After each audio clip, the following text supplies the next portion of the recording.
My friend, we're going to be talking about chord progressions today.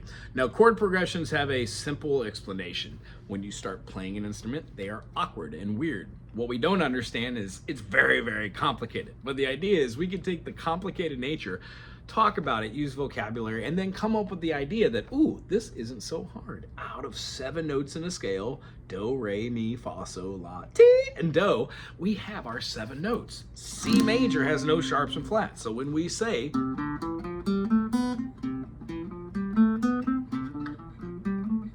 3 scale pattern types. If you're not familiar with these 3, go watch one of my other videos or Google harmonic major and minor chord progressions, which is what we're talking about.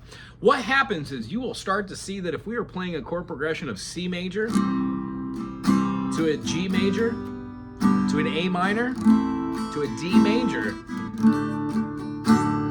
that the D major is relative to only one of those chords previously played. The D is the 5 chord in the key of G, but in the key of C, it's the minor second. Therefore, the discrepancy is the 3rd in the key of D, whether it should be an F sharp or an F natural. Now, the concept is, who cares? You can play however you want. Chords are chords, notes are notes, scales are scales. Some people say, they're just 7 notes, I'll put them somewhere. But I also see it as, there's 12 also notes, the in-between notes. And sometimes notes do fit together, and sometimes they don't fit together. And there's perfect ways to explain that. But when you learn that the D minor that looks so hard to play in the beginning can also be played like a D minor 7, which feels like a B flat major, which almost feels like a D minor 7 or a F6, the words start to like jumble in your brain, and you're like, why name all these? What does it matter?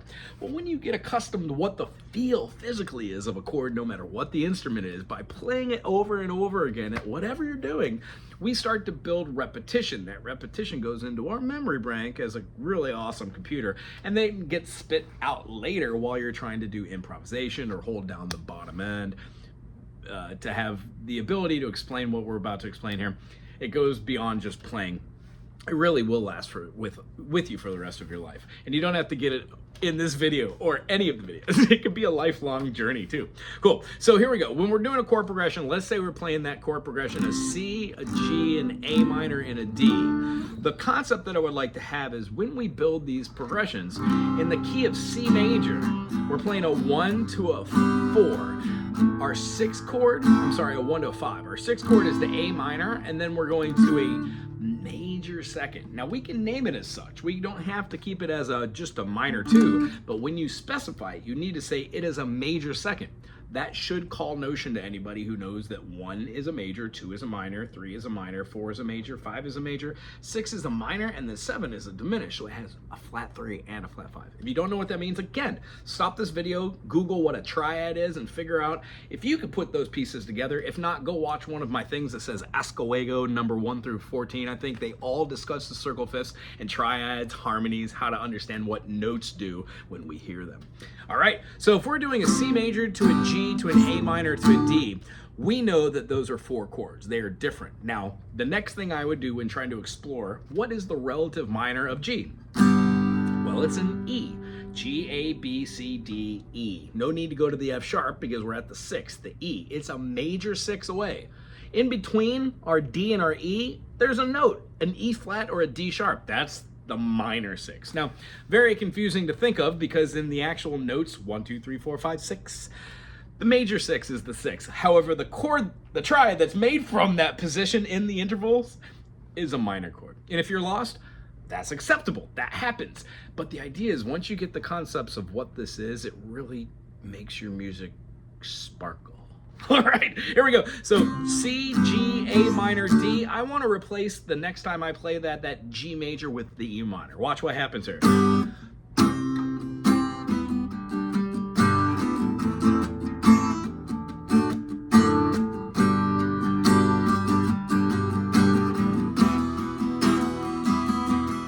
Back into it. You don't even need the G in between there. You could go to the E. And hear how it really works with it? You can even play whatever line or melody or cadence you were working on with that. So if you had like...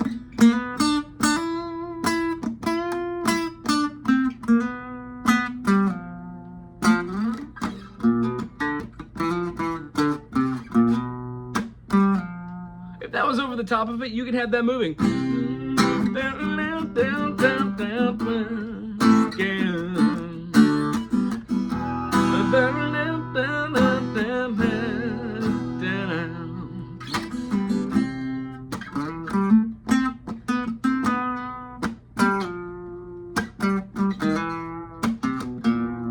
Whatever you want to do as far as the melody or the cadence, what we're talking about is how to have a progression and then put melodies over the top. So next week, we're going to talk about how to just put out melodies there that are a result from 1, 2, 3, 4, 5, 6, 7, and 1.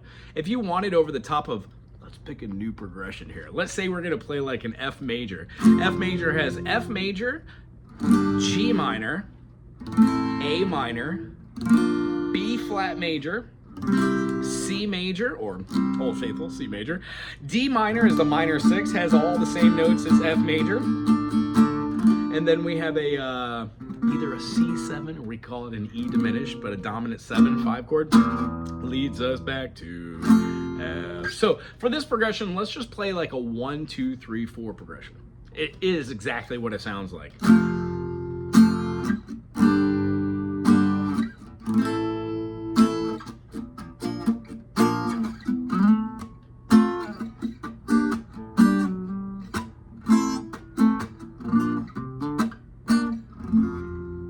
So a cadence, when we're doing this, is a movement through the chords that are in the diatonic.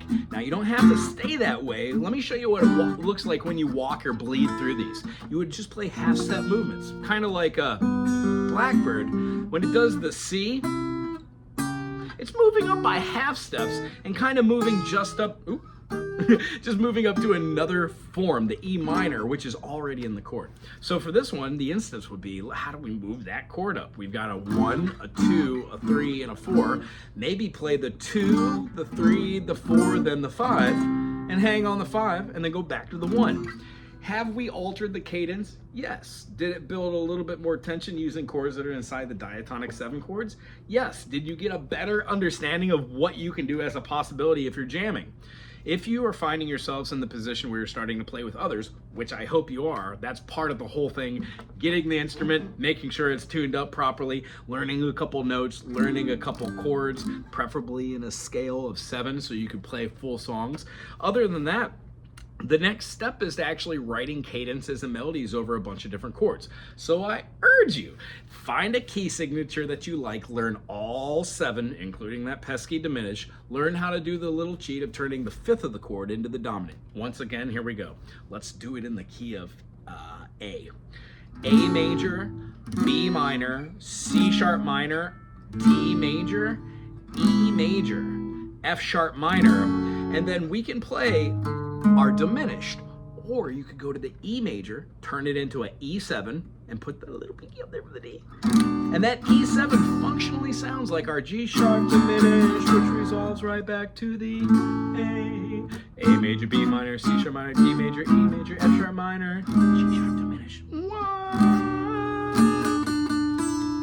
Right back at the E. The concept here is, if you could go through these chords and you know what those 7 are, getting away from what the rules are is actually the fun part of music. The aforementioned moving through the chords in F major to G minor, A minor, B flat major, you can play an F and go up a half step and move through the notes.